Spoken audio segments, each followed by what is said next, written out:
So, nakabalik tayo sa ibang bansa na. So, ngayon guys ay unang luto natin sa ating mga amo. So, gagawa ako ng chicken grilled. Yung kanin nila guys is bukyari. Pero yung manok is i-grilled natin. Parang barbecue siya. So, ngayon ay nagblend ako ng kamatis, sibuyas, at kung may bell pepper kayo, mas maganda siya. Kaso naubusan kami ng bell pepper, kaya yan lang yung nilagay ko. Tapos, i-blend natin dyan. Tapos, tansya-tansya lang guys. Isang kutsarang paprika. Tinansya ko lang guys kasi ayaw ng amo ko yung maanghang. Tapos, spices. Isang kutsara lang din. Baharat yan dito sa kanila guys eh. Spices yan na malasa na siya pag ihalo mo. Tapos, isang kutsarita lang paminta. Kunti lang guys kasi ayaw nila ng maanghang talaga.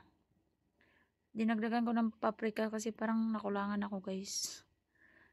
Kasi tamad magkukuha ng kutsara eh. Kaya yan. Buhos-buhos lang. Tapos, lalagyan natin ng asin. Yan ang hindi natin pwedeng kalimutan. Tapos, black lemon. Ano yan siya guys? Powder na siya. Tapos, i-blender natin para mahalo siya. Tapos, ngayon, tapos nating mag-blender ay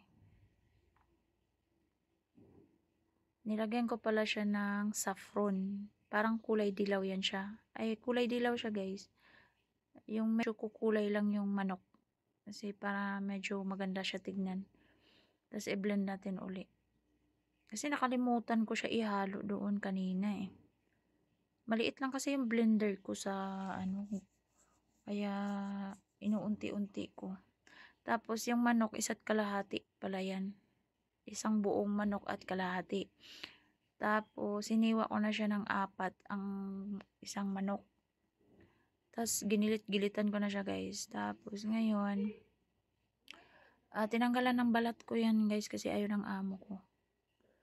Tapos yung blender natin kanina guys is dyan natin i-mix. I-marinate ng 30 minutes. Or kung maganda 1 hour, mas malasa siya talaga. Tapos air fry natin. Sa air fry ako nagluluto ng 150 degree ang init sa 1 oras or 1 oras kalahati. Depende sa manok guys. Kasi yung manok ko kasi, yung buong manok is 900 grams lang siya. So medyo maliit siya. Hindi siya abot 1 kilo. Ayan, mekas-mekas natin. Tapos mekas-mekas, tatakpan natin siya ng cellophane para marinate na natin. So, ayan. Para manuot talaga yung lasa niya. Lalasa yan siya. Masarap yan guys. Parang kung sa atin barbecue, hindi pwede dito eh. Kasi ang init ng bansa nila. Kaya sa air fry na lang tayo magluto. Kasi para wala siyang mantika guys. So, ayan.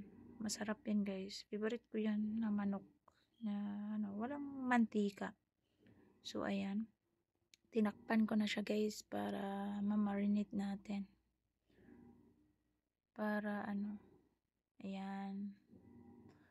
Leave 30 minutes lang bago natin i-air fry.